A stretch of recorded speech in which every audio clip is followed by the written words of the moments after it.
안녕하세요. 오늘 저희와 함께 깊이 파고들 주제, 바로 정보보안기사 필기시험의 그 5과목 정보보안 관리 및 법규입니다. 저희가 받은 그 정보보안 관리 및 법규 전문가 가이드 발췌본, 이걸 토대로요. 단순히 시험 합격만을 위한 게 아니라 진짜 실무에서 바로 써먹을 수 있는 그런 핵심 지식, 통찰 같은 걸 좀 뽑아보려고 합니다. 오늘 저희 목표는 뭐 용어 달달 외우는 거 절대 아니고요. 왜 방화벽을 써야 하는지, 왜 데이터를 암호화하는지, 이런 기술적인 조치들 뒤에 있는 어떤 경영 전략이라든지 또 법적인 요구사항 같은 더 큰 그림 있잖아요. 그걸 같이 한번 그려보는 시간입니다. 이게 시험 100문제 중에 20문제나 차지하니까 꽤 중요하죠. 오늘 이 시간이 당신의 지식 체계를 좀 더 단단하게 만드는 데 분명 도움이 될 겁니다. 네, 맞습니다. 이 과목이 사실 기술 중심으로만 딱 생각하기 쉬운데요. 정보 보안을 실제 그 비즈니스 운영이라든지 또 법률 준수 이런 현실 세계랑 연결하는 아주 중요한 다리 역할을 하거든요. 단순히 뭘 해야 한다 이걸 넘어서 왜 이걸 해야 하는지를 이해하는 게 정말 핵심이에요. 그리고 참고로 지금 시험 출제 기준 있잖아요. 2023년에서 2020년 적용되는 거. 이게 클라우드 보안이나 공급망 보안, 특히 그 애플리케이션단의 취약점 관리 같은 최신 동향을 많이 반영하고 있다는 점도 좀 염두에 두시면 좋을 것 같아요. 시험은 뭐 아시다시피 총 5과목이고 과목당 20문항, 과락, 그러니까 40점 밑으로 떨어지면 안 되고 평균 60점 넘으면 합격이죠. 자, 그럼 이제 본격적으로 이 정보보안 관리의 세계로 한번 들어가 볼까요? 좋습니다. 그럼 첫걸음으로 정보보안 관리의 어떤 뼈대, 이걸 세우는 이야기부터 시작해보죠. 이게 마치 건물을 지을 때 설계도가 필요한 것처럼 보안에도 어떤 체계적인 구조가 필요하다고 하는데요. 바로 보안정책 계층 구조라는 거네요. 보니까 제일 위에서 방향을 잡는 정책 펄리시에서 시작해서요. 구체적인 기준인 표준, 스탠다드, 그리고 권장사항인 가이드라인, 마지막으로 실제 행동 지침인 절차, 프로시저, 이렇게 아래로 내려오는 하향식 탑다운 구조가 이상적이다, 이렇게 설명이 돼 있네요. 네, 이 계층 구조가 왜 중요하냐면요. 이게 조직 전체의 보안 활동의 일관성이랑 방향성을 딱 잡아주기 때문이에요. 맨 위에 있는 정책에 경영진의 의지가 담기고 그게 이제 표준, 가이드라인, 절차를 통해서 구체화되어야 저 밑에 현업 담당자까지 우리가 이걸 왜 해야 하는구나. 이걸 명확하게 알고 따를 수 있게 되는 거죠. 그리고 또 ISMSP 같은 인증심사 받을 때도요. 이 체계가 잘 갖춰져 있다는 건 조직의 보안 관리 수준이 높다, 성숙하다는 걸 보여주는 아주 핵심적인 증거가 됩니다. 반대로 이게 없으면 뭐 보안 활동이 막 중구난방이 되거나 책임 소재가 불분명해지기 쉽죠. 그래서 하향식 접근이 전사적인 통일성을 확보하는 데 더 유리하다. 이런 평가를 받는 겁니다. 아, 그렇군요. 결국 구조를 만들고 따르는 게 다 사람이니까 역할하고 책임을 딱 정하는 게 중요하겠네요. 특히 그 정보보호 최고 책임자, CISO 역할이 눈에 띄는데요. 법에서도 이걸 지정하라고 요구하고 있고요. 네, 맞아요. CISSO는 그냥 이름만 딱 걸어두는 그런 자리가 아니에요. 이게 법적인 요구사항이기도 하고 또 ISMSP 인증기준 같은 프레임워크에서도 정보보호 계획 세우고 취약점 분석하고 평가하고 침해사고 예방하고 대응하고 뭐 이런 조직의 정보보호 활동 전반을 다 총괄하도록 요구하고 있거든요. 여기서 근데 핵심은 CISO가 진짜 실질적인 권한, 예를 들면 예산 집행권이라든지 관련 부서에 지시할 수 있는 권한, 이런 걸 가진 임원급이어야 한다는 점이에요. 그리고 CISO 혼자서는 뭐 아무것도 못하죠. 최고 경영진의 아주 강력한 지원과 참여가 필수적입니다. 바로 이 점이 정보보호가 더 이상 그냥 기술부서만의 문제가 아니라 경영의 핵심 요소로 인식되고 있다는 증거라고 할 수 있겠습니다. 그렇군요. CISO의 리더십 아래에서 조직은 이제 위험이라는 어떤 불확실성에 좀 체계적으로 대응을 해야 할 텐데요. 가이드라인에 나와 있는 위험 관리 프로세스를 한번 보죠. 총 6단계네요. 1단계 계획 수립하고 범위 설정, 2단계 정보 자산 식별하고 가치 평가, 3단계 위협이랑 취약점 분석, 4단계 위험 평가, 5단계 위험 처리 계획 세우고 구현, 6단계 지속적인 모니터링 및 검토. 와, 상당히 체계적으로 보이는데요. 있는데 이건 뭐랄까 기본 패키지처럼 모든 시스템에 그냥 표준화된 보호 대책을 쫙 적용하는 방식이에요. 빨리 기본 수준을 맞출 수는 있는데 조직의 어떤 특정 위험 환경을 정밀하게 반영하기는 좀 어렵다는 단점이 있죠. 반면에 상세 위험 분석은 조직의 자산, 예상되는 위협, 발견된 취약점 이런 걸 하나하나 다 분석해서 위험도를 아주 정밀하게 계산하는 방식입니다. 정확도는 높은데 시간하고 비용이 엄청 많이 들죠. 그래서 현실적으로는 이 두 개를 섞은 복합 접근법이 많이 쓰여요.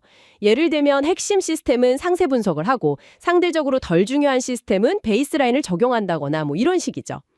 그리고 위험도를 표현하는 방식도 중요한데요. 그냥 높음, 중간, 낮음 이렇게 서술적으로 평가하는 정성적 분석이 있고요. 연간 예상 손실액, ALE처럼 실제 돈으로 환산해서 평가하는 정량적 분석이 있습니다. 정성적 분석은 이해하기 쉽고 빨리 결론 내릴 수 있는데 좀 주관적일 수 있고 정량적 분석은 객관적인 숫자를 주니까 투자 대비 효과, ROI 분석 같은 데는 좋은데 모든 위험을 정확한 숫자로 딱 측정하기 어렵다는 한계가 있어요. 여기서 진짜 흥미로운 지점이 나오네요. 이렇게 평가된 위험을 그럼 어떻게 다룰 거냐? 네 가지 전략이 제시되는데요. 첫 번째는 위험 감소. 이게 가장 흔한 방법이죠. 방화벽 설치하고 백신 돌리고 데이터 암호화하고 뭐 이런 보호 대책을 적용해서 위험 발생 가능성이나 피해 규모를 줄이는 거예요. 네, 두 번째는 위험 수용입니다. 이건 말 그대로 위험을 그냥 받아들이는 거예요. 주로 이제 위험을 처리하는 데 드는 비용이 예상되는 손실액보다 더 클 때 선택하는데요. 여기서 중요한 건 그냥 냅두는 게 아니에요. 왜 수용하기로 결정했는지 근거를 명확히 하고 경영진의 공식적인 승인을 받아서 문서화해야 한다는 점입니다. 뭐랄까, 계산된 무대응 같은 거죠. 세 번째는 위험 회피. 이건 위험을 일으키는 원인 자체를 없애버리는 방식이군요. 예를 들어서 보안 유지가 너무 어려운 오래된 서비스가 있다면 그냥 그 서비스를 중단해버리는 거? 그렇죠. 네 번째는 위험 전가, 위험 관리 책임을 다른 제3자한테 넘기는 겁니다. 사이버 보험에 가입한다거나 보안 관제 서비스를 아웃소싱하는 게 대표적인 예시죠. 이 네 가지 전략 중에 뭘 선택할지 결정하는 핵심 기준이 바로 수용 가능한 위험 수준, DOA, Degree of Assurance라는 개념이에요. 이건 기술팀이 정하는 게 아니고요. 조직의 비즈니스 목표나 재정 상태, 법규 요구사항 이런 걸 다 고려해서 경영진이 우리 조직은 이 정도 수준의 위험까지는 감수할 수 있다 이렇게 결정하는 일종의 위험 감수 한계선이라고 보시면 됩니다. 평가된 위험도가 이 DOA를 넘어가면 반드시 감소, 회피, 전가 중에 하나를 해야 하는 거고요. 반대로 DOA 이하라면 아까 말했던 위험 수용 전략을 선택할 공식적인 근거가 되는 거죠. 시험에서도 종종 계산된 위험도가 DOA보다 낮을 때 적절한 조치는 뭐 이런 질문이 나오는데 답은 그럼 위험 수용이 되는 겁니다. 자, 그럼 이런 관리 체계가 잘 돌아가고 있다는 걸 객관적으로 증명하는 방법 중 하나가 인증제도일 텐데요. 국내 대표 인증인 ISMSP, 정보보호 및 개인정보 보호관리 체계를 좀 살펴보죠. 이게 조직이 정보보호뿐만 아니라 개인정보 보호까지 체계적으로 관리하고 있다는 걸 공인받는 제도라고요. 네, ISMSP의 핵심 철학은 그 PDCA 모델에 기반한 지속적인 개선 사이클입니다. 이게 한번 인증받고 끝 이게 아니라 계속해서 관리 체계를 점검하고 개선해 나가야 한다는 거죠. 플랜 단계에서는 정책 세우고 책임자 임명하고 관리 범위 정하고 또 위험 평가를 통해서 필요한 보호 대책을 선정하고요. 두 단계에서는 그렇게 선정한 보호 대책들 총 102개 통제 항목 중에 해당되는 것들을 실제로 구현하고 운영합니다. 책 점검 단계에서는 내부 감사나 법규 준수 검토 같은 걸 통해서 관리 체계가 효과적으로 돌아가는지 확인하고 액트 단계에서는 점검 결과 나온 문제점들을 고치고 관리 체계를 개선하는 활동을 하는 거죠. 이 사이클이 계속 빙글빙글 돌아가면서 조직의 보안 수준이 점진적으로 향상되는 겁니다. PDCA? 시험에 자주 나오는 핵심 통제 영역 같은 거 몇 가지만 좀 짚어주실 수 있을까요? 네, 그럼요. 예를 들면 인적 보안 같은 거요. 입사나 퇴사자 관리, 보안 서약서 받는 거, 정기 교육하는 거. 또 물리적 보안도 중요하죠. 보호구역 설정하고 출입 통제 시스템, 서보실 환경 관리, UPS 같은 무정전 전원 공급 장치 같은 것들, 그리고 접근 통제, 식별하고 인증하는 거, 권한 관리, 특히 그 최소 권한의 원칙이 정말 중요해요. 암호화 적용도 필수고요. 중요 정보 저장하거나 전송할 때, 시스템 개발 보안, 시큐어 코딩 같은 거, 운영 보안도 있죠.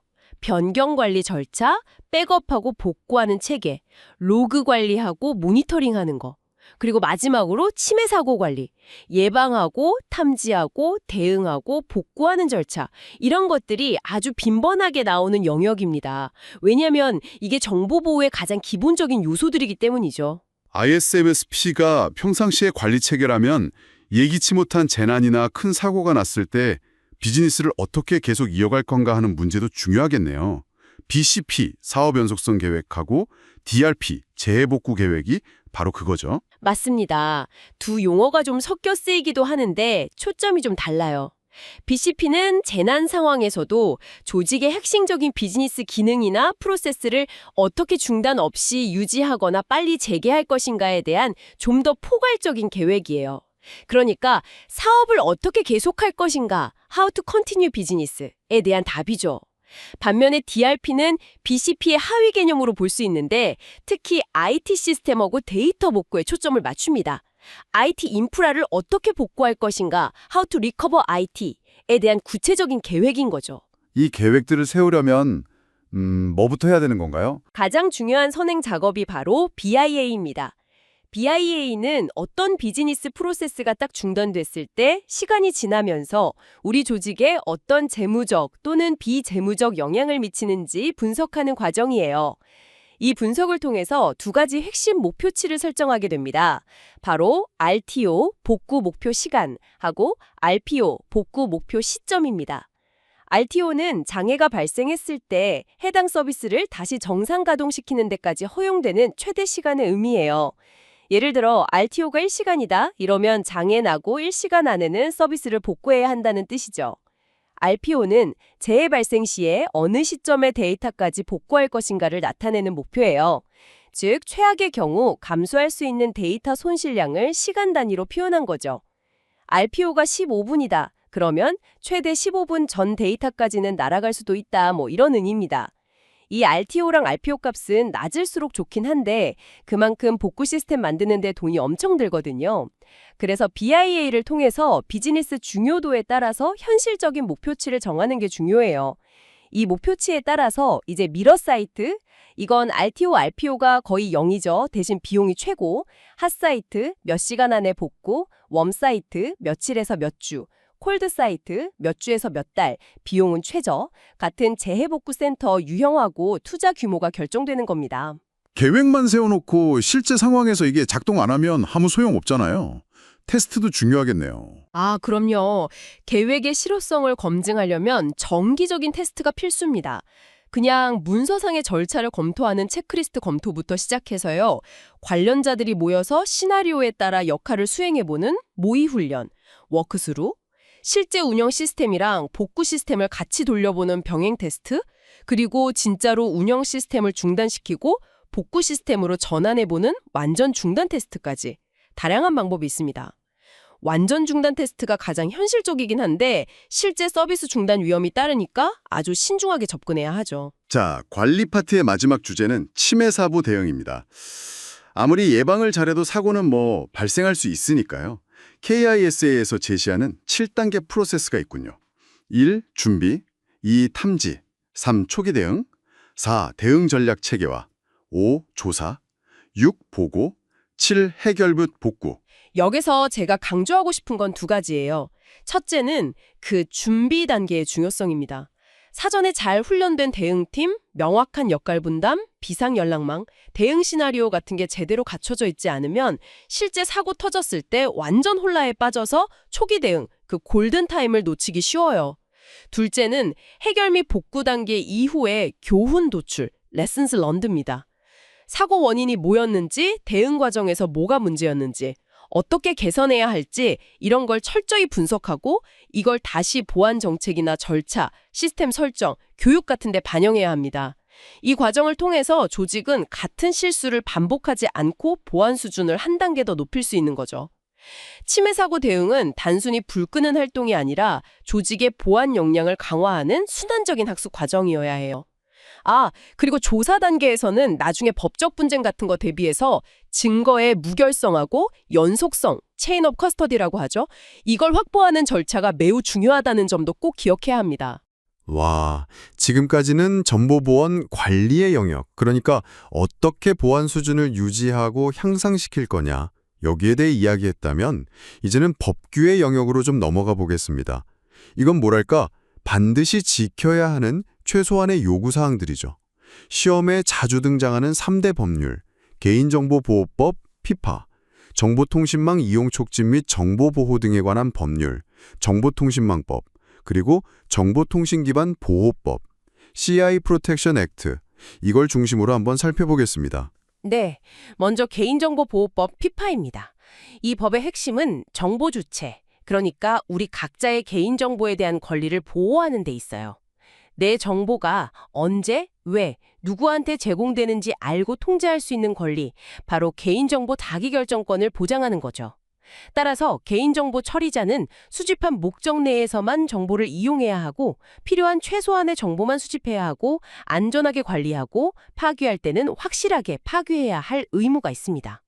특히 최근에 법이 제정되면서 정보 주체의 권리가 더 강화된 점을 좀 주목해야 하는데요. 대표적인 게 개인정보 전송 요구권이에요. 내가 동의해서 기업에 준 내 정보를 나나 내가 지정한 제3자, 예를 들면 다른 기업한테 전송해달라고 요구할 수 있는 권리죠. 금융 분야의 마이데이터 서비스가 딱 그 예입니다. 또 하나는 자동화된 결정에 대한 권리라는 게 생겼어요. 인공지능 AI나 알고리즘이 나의 신용등급 평가나 채용심사 같은 중요한 결정을 내릴 때 그 결정에 대해서 설명을 요구하고 이의를 제기할 수 있는 권리가 보장되는 겁니다. 이런 권리 보장과 함께 개인정보 처리자는 제29조에 따른 안전성 확보 조치, 관리적, 기술적, 물리적 조치를 철저히 해야 하고요. 만약 유출 사고가 나면 5일 이내에 정보 주체랑 관계 기관에 통지해야 하는 의무, 이런 것들이 중요하게 다뤄집니다. 다음은 정보통신망 이용 촉진 및 정보보호 등에 관한 법률, 정보통신망법. 이름이 꽤 기네요. 이 법은 인터넷 서비스 같은 정보통신망을 안전하게 이용할 수 있는 환경을 만드는 데 중점을 두는군요. 정보통신 서비스 제공자, 포털이나 쇼핑몰, ISP 같은 곳들이랑 이용자 모두에게 적용되는 규정들이고요. 시험 측면에서는 특히 어떤 행위가 금지되고 그걸 위반했을 때 처벌 수위가 어느 정도인지 이걸 정확히 하는 게 중요하겠네요. 예를 들어서 제48조 1항에 정당한 접근 권한 없는 침입행위, 이건 3년 이하 징역 또는 3천만 원 이하 벌금인데 같은 조 2항의 악성 프로그램 유포나 사망의 서비스 거부 공격, 디도스 같은 거로 시스템 장애를 일으키는 행위는 훨씬 무겁네요. 5년 이하 징역 또는 5천만 원 이하 벌금. 또 제49조에서 타인의 정보를 훼손하거나 그 비밀을 침해, 도용, 누설하는 행위, 이것도 5년 이하 징역 또는 5천만 원 이하 벌금이군요. 이 숫자들을 좀 정확히 기억해 둬야겠어요. 네, 맞습니다. 마지막으로 정보통신기반 보호법입니다. 이 법은 앞에 두 법하고는 성격이 조금 달라요. 개인이나 일반 기업보다는 국가 차원의 안보나 사회기능 유지에 좀 더 초점을 맞추고 있죠. 금융, 통신, 에너지, 교통, 의료 같이 국가적으로 아주 중요한 서비스를 제공하는 핵심 정보통신 인프라, 이걸 주요 정보통신 기반 시설이라고 하는데요. 이걸 해킹이나 바이러스, DDoS 공격 같은 전자적 침해 행위로부터 보호하는 게 목적입니다. 관련 중앙행정기관의 장이 해당 시설의 국가 사회적 중요성이나 서비스 의존도, 침해됐을 때 피해 규모 같은 걸 고려해서 지정을 하고요. 지정된 시설을 관리하는 기관, 예를 들면 은행이나 통신사, 발전소 같은 곳들은 자체적으로 보호 대책을 세우고 매년 1회 이상 의무적으로 취약점 분석 및 평가를 실시해야 합니다. 이 법에서 가장 주목할 부분은 바로 처벌 수위예요. 제12조에서 금지하는 주요 정보통신 기반 시설에 대한 침해 행위, 교란, 마비, 파괴 등을 저지르면 제28조에 따라서 무려 10년 이하의 징역 또는 1억 원 이하의 벌금에 처해질 수 있습니다. 정보보호 관련 법규 중에서는 이게 가장 강력한 처벌 규정이라고 할 수 있죠. 이렇게 세 법이 각각 보호 대상이나 목적이 조금씩 다르긴 한데요. 실제 현장에서는 이게 복합적으로 작용하는 경우가 많아요. 예를 들어서 은행의 온라인 뱅킹 시스템은 고객에게 정보통신 서비스를 제공하니까 정보통신망법 적용을 받고, 고객의 개인정보를 처리하니까 개인정보보호법 적용도 받고, 동시에 국가금융 시스템의 핵심 요소니까 정보통신 기반 보호법상 주요 정보통신 기반 시설로 지정될 가능성도 높거든요. 따라서 당신이 보안 전문가로서 활동할 때는 어떤 특정 상황에서 어떤 법률들이 적용되고 또 어떤 의무들이 발생하는지 이걸 종합적으로 파악하는 능력이 매우 중요합니다. 와, 정말 방대하면서도 서로 촘촘하게 연결된 내용들이네요. 관리 체계부터 법적 요구사항까지.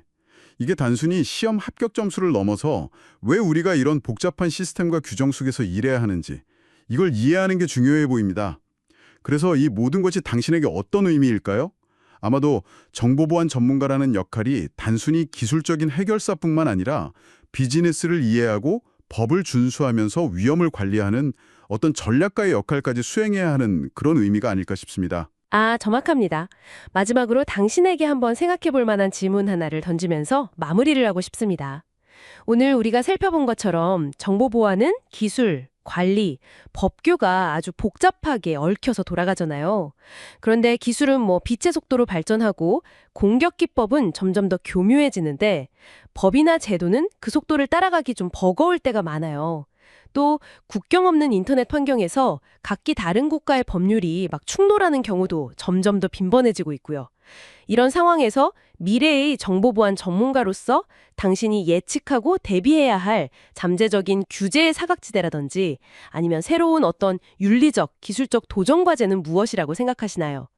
예를 들면 급속도로 발전하는 인공지능 AI 기술 활용에 따른 프라이버시 침해나 차별 문제 같은 거, 혹은 국가 간 사이버 분쟁이 벌어졌을 때 적용될 국제법의 공백 같은 것들을 떠올려 볼 수 있겠습니다. 이런 고민들이야말로 당신을 더욱 깊이 있는 전문가로 성장시킬 거라고 생각합니다. 네, 오늘 저희와 함께한 이 깊이 있는 탐구가 당신의 정보보안 지식 여정에 정말 의미 있는 이정표가 되었기를 바랍니다. 함께해 주셔서 감사합니다.